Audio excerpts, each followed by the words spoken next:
Veg versus non veg, कौन सा खाना खाने वाले लोग ज्यादा ताकतवर, ज्यादा स्मार्ट और इंटेलिजेंट, ज्यादा एक्टिव और ज्यादा लंबी जिंदगी जीते हैं? जैसे गाय फॉर एग्जाम्पल घास खाती है और शेर मटन, वैसे एक इंसान की नेचुरल बायोलॉजी के हिसाब से हमें क्या खाना चाहिए, वो क्या खाने के लिए बनी है? फल और सब्जियां या फिर जानवरों का मांस? क्योंकि हमारा जो नेचुरल फूड होगा वही हमें एक फिट और लंबी जिंदगी देगा, राइट? वेल, जरा इन पर नजर डालिए। यह है जॉर्डन पीटरसन, एक बहुत ही फेमस साइकोलॉजिस्ट। इनके कहने में जब से इन्होंने खाने में स्ट्रिक्टली सिर्फ और सिर्फ नॉन वेजिटेरियन फूड खाना शुरू किया, जिसे कार्निवोर डाइट भी कहते हैं, इनका वजन 50 पाउंड्स कम हो गया और इनके शरीर के सारे प्रॉब्लम्स गायब ही हो गए। What else has changed? Well, I lost 50 pounds like instantly and kept it off. You know, I don't like to propagate it, but this diet seems to have stopped all of that. I don't have psoriasis. All of the patches have gone. Yeah.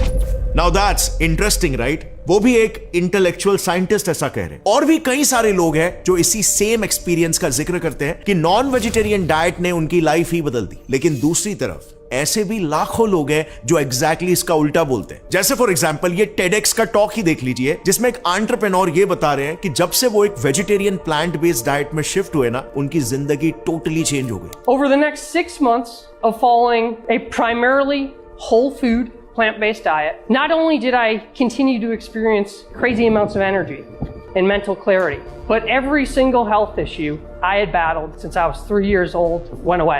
अब इसी video के नीचे भी अगर आप comments देखोगे, ढेर सारे कमेंट्स आपको मिलेंगे जो ऐसे ही सिमिलर एक्सपीरियंस को शेयर करते हैं। तो आखिर यहां पर सच क्या है भाई? वेल, सालों से चलती आ रही डिबेट को ना आज once and for all settle कर ही लेते हैं, क्योंकि आज इस रेसलिंग मैच का रेफरी खुद साइंस होगा, जिसका मकसद सिर्फ एक है, सच्चाई को ढूंढ के निकालना।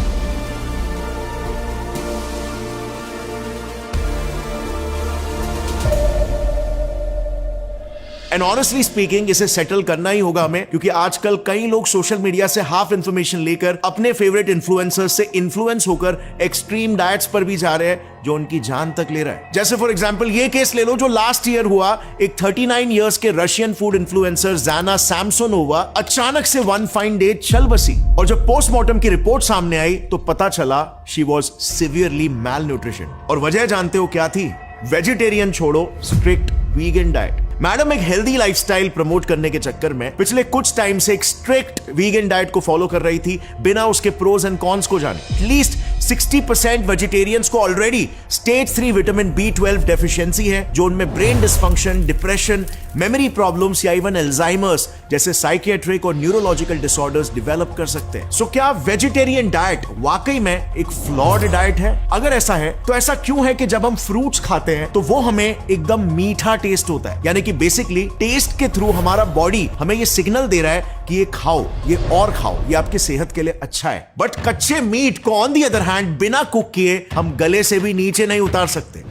तो मीट हमारा नेचुरल फूड कैसे हो सकता है? हिस्टोरिकली इंसान आखिर क्या खाने के लिए बना था, और आज के समय में हम वो कौन कौन सी गलत चीजें खा रहे हैं जो हमारे खाने के लिए कभी बनी ही नहीं थी?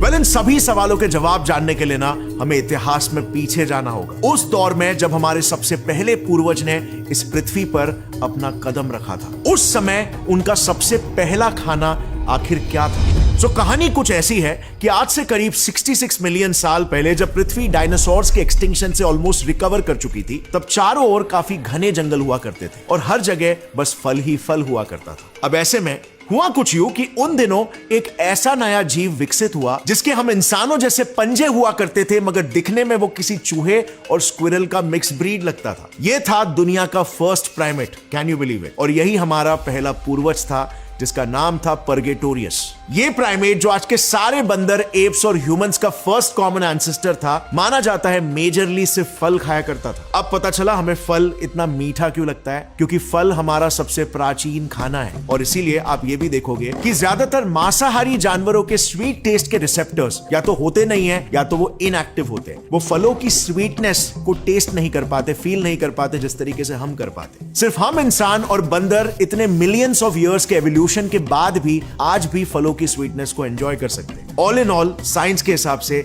इसमें कोई डिबेट नहीं है कि हमने शुरुआत वेजिटेरियन डाइट से ही की थी। But does this actually prove कि आज के तारीख में भी हमारा शरीर सिर्फ और सिर्फ वीगन डाइट के लिए ही बना है?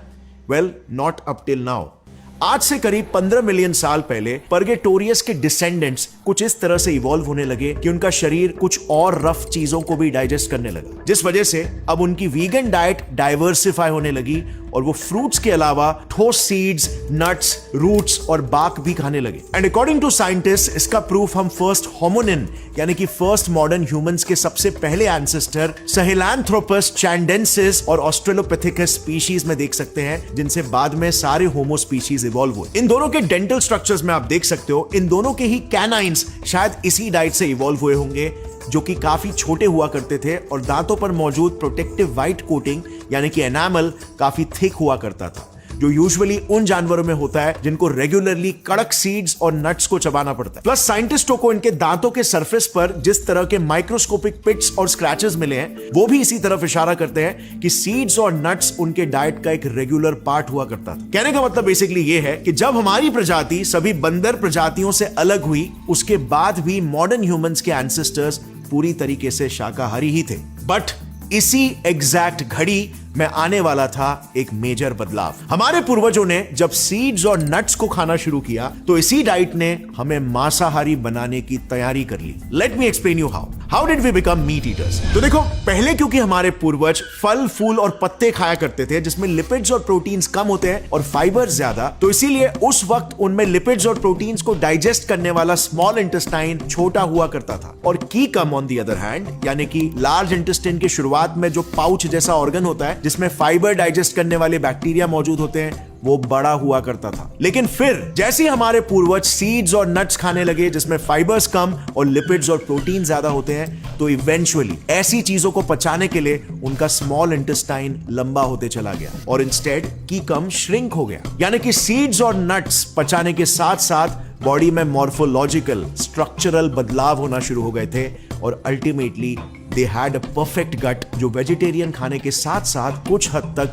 मांस को भी पचा सकता था। पर ऑब्वियसली अब यहां पर मांस पचाने की क्षमता होना एक बात होती है और एक ही नजर में किसी चलते फिरते जीव को अपने नाश्ते के तौर पर देखना एक कंप्लीटली अलग बात होती है। नेचुरली हमारे पूर्वजों को एक ट्रिगर की जरूरत थी जो उन्हें मजबूर करता शिकार करने के लिए, और ये ट्रिगर मिला आज से कुछ 2.5 मिलियन साल पहले, जब पृथ्वी पर एक मेजर बदलाव आया और घने फ्रूट से भरे जंगल खुले ग्रासलैंड्स में तब्दील हो गए। उन दिनों हर साल जनवरी से अप्रैल के बीच सूखा पड़ता था। उसमें कुछ हमारे पूर्वज ऑस्ट्रेलोपिथेकस स्पीशीज कॉल्ड रोबस्ट ऑस्ट्रेलोपिथ्स मजबूरी के बाद भी शिकार करना अवॉइड कर रहे थे और उसकी जगह पे लो क्वालिटी के प्लांट्स खाके गुजारा कर रहे थे, जिसके वजह से वो इवेंचुअली विलुप्त हो गए। लेकिन उसी दौरान ऑन द अदर हैंड कुछ ऐसे भी ऑस्ट्रेलोपिथ्स थे जो वैसे वक्त में मरे हुए जानवर और कीड़े मकोड़े खाना सीख गए, और इससे उनका गट, जो पहले नट्स खाके सिर्फ चर्बी पचाने के लिए अडेप्ट हुआ था, वो अब धीरे धीरे करके हाई प्रोटीन डाइट को भी पचाने लगा। और एग्जैक्टली इसी के ही वजह से, आई रिपीट, इसी हाई प्रोटीन डाइट के ही वजह से कुछ ऑस्ट्रेलोपिथ स्पीशीज तेज दिमाग वाले होमो सेपियंस में इवॉल्व कर गए। सो ये है बेसिकली एक बहुत ही क्रेजी फैक्ट कि आज हम इंसानों के पास जो तेज दिमाग है, जिसके वजह से हम एथिक्स, मॉरल्स और रिलीजियन के बारे में सोचकर नॉनवेज खाना त्याग भी कर पा रहे हैं, वो दिमाग भी नॉनवेज की ही देन है in the first place. Crazy right, but scientifically accurate.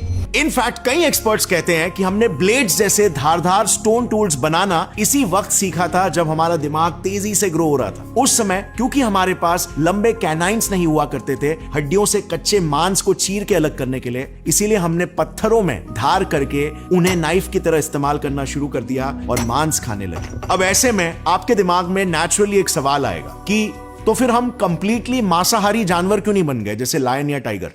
इसके पीछे भी ना एक बहुत ही इंटरेस्टिंग रीजन है, क्योंकि बाकी मांसाहारी जानवरों के विपरीत हमने लक बाय चांस आग जलाना डिस्कवर कर लिया और नतीजन हम मांस को पका के खाने लगे। यानी कि हमारे पेट को कच्चा मांस खाने वाले जीवों की तरह इवॉल्व होने की जरूरत ही नहीं पड़ी, और इसीलिए ही आज तक हमें कच्चे मांस का स्वाद पसंद नहीं है, लेकिन पके मीट से नॉनवेज खाने वाले लोगों के मुंह में पानी आ जाता है। सो टेक्निकली अगर एवोल्यूशन के पर्सपेक्टिव से देखें तो ना ही हमारा शरीर स्ट्रिक्ट वीगन डाइट के लिए बना है और ना ही स्ट्रिक्ट नॉन वेजिटेरियन डाइट के लिए। हमारे बॉडी की मॉर्फोलॉजी के हिसाब से हम वेज हो या नॉन वेज दोनों खा सकते हैं, बैलेंस न्यूट्रिशन एक्रू करने के लिए। और इसीलिए कोई वेजिटेरियन या नॉन वेजिटेरियन एक दूसरे को ये नहीं बोल सकता कि आप कुछ ऐसा खा रहे हो जो प्रकृति ने आपके लिए बनाया ही नहीं है। Because as paradoxical as it may sound, हम वेज खाने की वजह से ही नॉन वेज बने और फिर हमें मीट नहीं खाना चाहिए, इतना सोच पाने वाला दिमाग भी हमारा मीट खाने की वजह से ही डेवलप हुआ। सो अब क्योंकि आपके पास थोड़ा सा हिस्टोरिकल और साइंटिफिक बैकग्राउंड है, सो नाउ लेट्स अंडरस्टैंड कि वेजिटेरियन और नॉन वेजिटेरियन डाइट में से कौन सी डाइट हमारे शरीर और हेल्थ के लिए सबसे बेस्ट है। सो इसके लिए हम दोनों डाइट्स को ना 4 अलग पैरामीटर्स में साइंटिफिकली कंपेयर करेंगे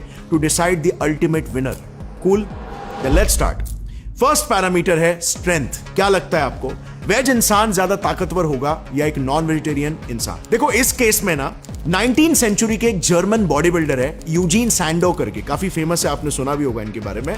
उन्हें father of modern body building कहा जाता है। ही ऑलवेज सेड कि एक हाई मीट वाला डाइट जिसमें अंडे, दूध जैसे बाकी एनिमल प्रोडक्ट्स भी इंक्लूडेड है, वो हमेशा बेस्ट होती है for muscle growth and for strength. और इस क्लेम को आज 21st सेंचुरी की एक स्टडी भी काफी स्ट्रांगली बैक करती है। Journal of international society of sports nutrition में पब्लिश्ड ये स्टडी कहती है कि एनिमल डिराइव्ड वे प्रोटीन्स में शाकाहारियों के प्रोटीन सोर्सेज जैसे फॉर एग्जांपल सोय प्रोटीन से एटलीस्ट 30% ज्यादा एमिनो एसिड्स होते हैं, बोथ एसेंशियल और ब्रांच चेन्ड एमिनो एसिड्स। और इसीलिए पोस्ट वर्कआउट मसल रिपेयर में एनिमल डिराइव्ड प्रोटीन्स हमेशा प्लांट डिराइव्ड प्रोटीन से बेहतर होते हैं। प्लस 2016 के एपिक ऑक्सफोर्ड स्टडी ने भी इसे कंफर्म किया है कि मसल मास को मेंटेन करने के लिए मीट ईटर्स के पास एक एडेड एडवांटेज होता है ओवर वीगन्स। और इसीलिए जॉर्डन पीटरसन का भी एक्सपीरियंस एक कार्निवोर डाइट में कुछ ऐसा ही रहा। पर रियलिस्टिकली स्पीकिंग मसल से भी ज्यादा ताकत हमारी हड्डियों पर निर्भर करता है, राइट? क्योंकि अगर आप पतले हो फिर भी आप एक गैस सिलेंडर उठा सकते हो इफ यू पुश योरसेल्फ। लेकिन अगर आपको लेट्स से आर्थराइटिस या बोन कैंसर जैसी कोई बोन डिजीज है, फिर चाहे आप कितने भी मस्कुलर क्यों ना हो,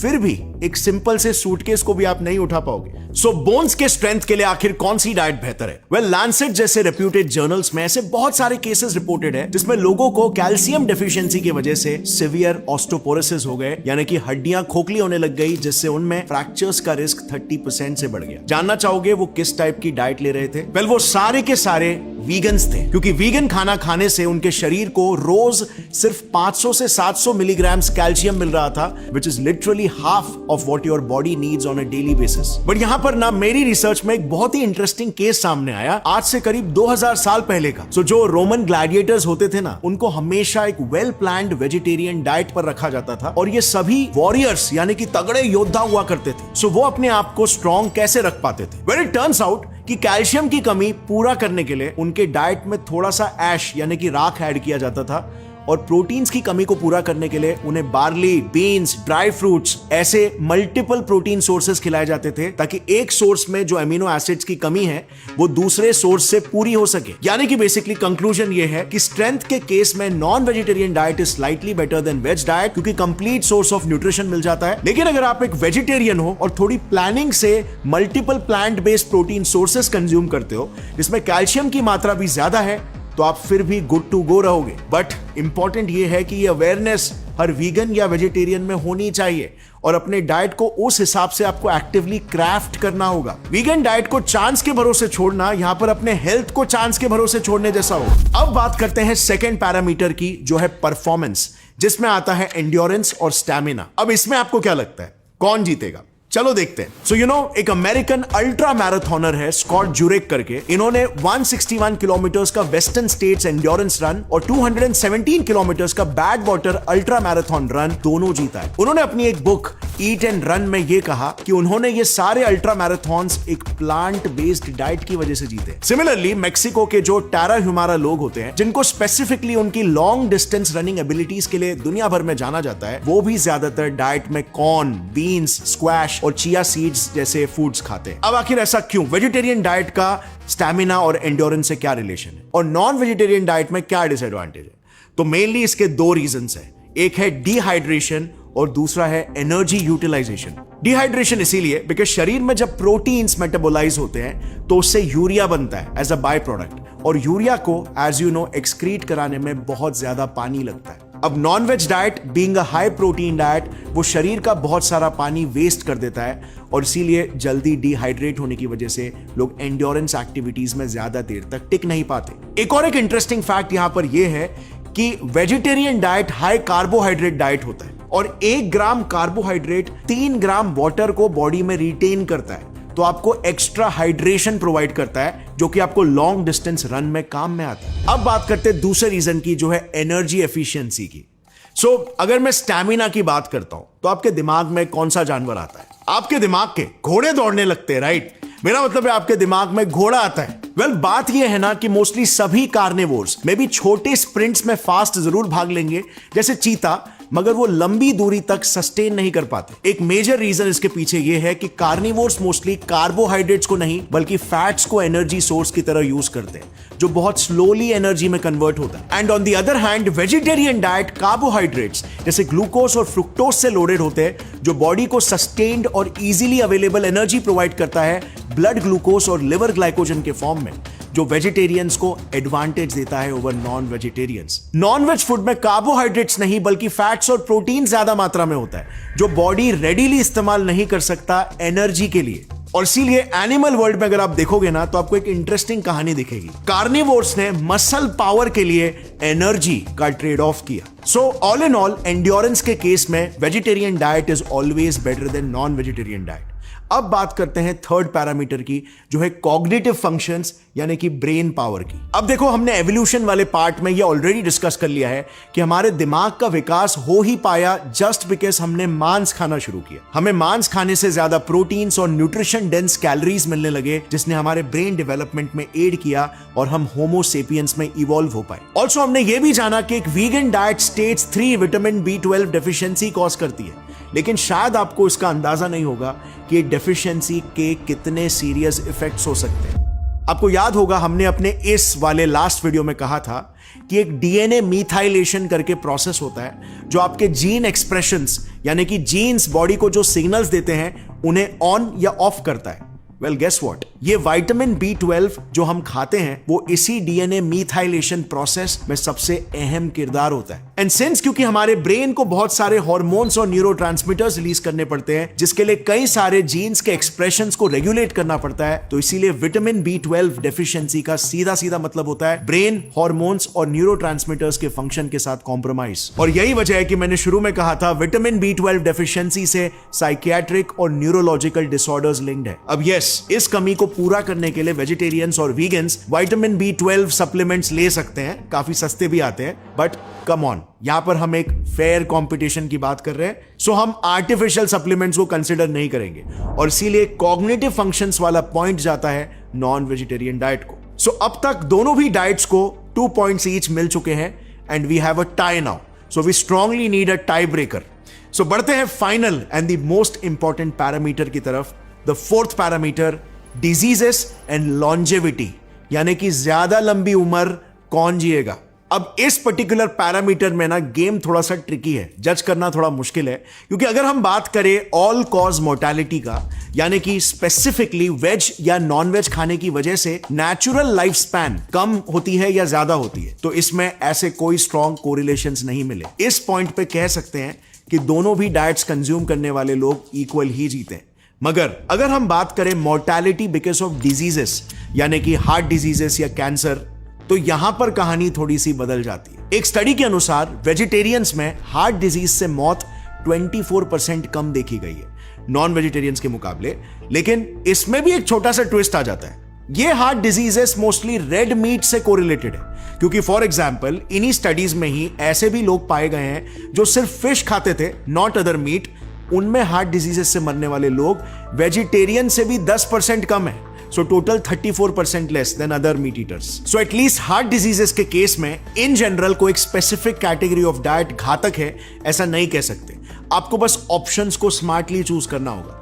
मगर नॉन वेज फूड्स में इन जनरल एक प्रॉब्लम है जो थोड़ी कंसर्निंग है। साल 2012 में कुछ रिसर्चर्स ने जब हमारे डाइट का हमारे स्ट्रेस हार्मोन लेवल्स पर क्या असर होता है ये जानने की कोशिश की, तो पता चला ऐसे डाइट्स जिनमें सैचुरेटेड फैट्स और प्रोटीन्स डेंसली पैक्ड होते हैं, जैसे कि मीट हेवी डाइट्स, उन्हें रेगुलरली कंज्यूम करने से हमारे शरीर में स्ट्रेस हार्मोन कॉर्टिसोल ज्यादा रिलीज होता है। इसका डायरेक्ट मैकेनिज्म तो अब तक रिवील नहीं हुआ है, बट कुछ स्टडीज मानते हैं कि पॉसिबली हाई सैचुरेटेड फैट्स और प्रोटीन्स हमारे डाइजेस्टिव सिस्टम को ओवरलोड कर देता है और इसीलिए स्ट्रेस हार्मोन्स रिलीज होते हैं। ऑल्सो एंड मोर इंपॉर्टेंट, ये साइड इफेक्ट सिर्फ आप तक ही सीमित नहीं रहता। स्टडीज में एक इंटरेस्टिंग ऑब्जर्वेशन पाया गया कि प्रेग्नेंट वुमेन जो रेगुलरली मीट खाती है, बीट रेड मीट और फिश, उनमें तक ये देखा गया कि उनके बच्चे हाई बीपी के साथ पैदा होते हैं because of high cortisol levels. Plus there is a risk of cancer as well. International agency for research on cancer और WHO दोनों ने रेड मीट यानी कि बीफ, पोक, गोट, लैम्ब, हॉर्स, इनको कई सालों से पॉसिबल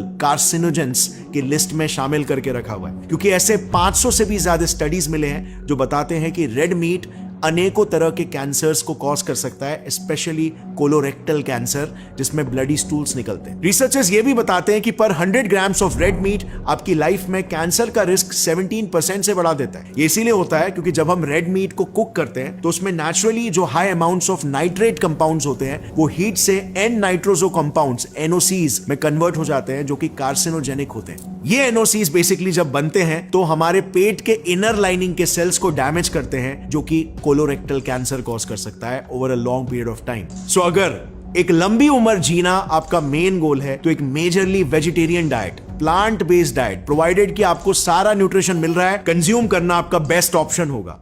वेज डाइट में एंटीऑक्सीडेंट्स, फाइटोकेमिकल्स और फ्लैवेनॉइड्स भी भर भर के होते हैं जो कैंसर्स और क्रॉनिक इन्फ्लेमेशन से हमें प्रोटेक्ट करते हैं। लेकिन नॉन वेजिटेरियंस, आप लोग ना जितना हो सके रेड मीट को अवॉइड करो, क्योंकि मैं कहूंगा नॉन वेजिटेरियंस में 80% डिजीजेस यही रेड मीट की वजह से होती है। चिकन और फिश जैसे लीन मीट्स मॉडरेशन में खाना हेल्दी है और एक्चुअली में हमारे शरीर के हिसाब से रिक्वायर्ड भी है। B12 के लिए चिकन लिवर्स बेस्ट सोर्स होते हैं, जैसे फॉर एग्जांपल। सो गाइस, इस फाइनल राउंड का विनर कौन सा डाइट होना चाहिए? आपको क्या लगता है? I want you guys to conclude. मैंने सवाल नीचे पिन कमेंट में भी पूछ लिया है, सो सपोर्ट करने के लिए वेज या फिर नॉन वेज नीचे लिखना। देखते हैं किसको ज्यादा लाइक्स मिलते हैं। लेकिन जाने से पहले मैं बस एक लास्ट मैसेज देना चाहूंगा, हाथ जोड़कर आप जो भी डाइट कंज्यूम करोगे इतना मेक श्योर करो एक्सट्रीम्स में मत ले जाओ। अगर आप वीगनिज्म चुन भी रहे हो तो एटलीस्ट मेक श्योर करो कि आपको सप्लीमेंट्स के थ्रू वो सारे न्यूट्रिएंट्स मिल रहे हैं। हालांकि कई डॉक्टर्स और न्यूट्रिशनिस्ट के अनुसार वीगन डाइट में इवन सप्लीमेंट से भी न्यूट्रिएंट्स लेना फिर भी काफी चैलेंजिंग है। ऐसे बहुत सारे न्यूट्रिएंट्स हैं जो वीगन डाइट में लैकिंग है, जैसे omega 3 fatty acids, iron containing heme groups, zinc, calcium, creatine, carnosine, taurine etcetera. ये न्यूट्रिएंट्स आपको वीगन डाइट से सफिशिएंट क्वांटिटी में नहीं मिलते और इनकी डेफिशिएंसी आप में anaemia, weak bones, muscle wasting और ऐसे सैकड़ों कंडीशंस क्रिएट कर सकती है। So craft your diet accordingly. Be more proactive with planning your diet. Don't forget, at first we make choices and then our choices make us.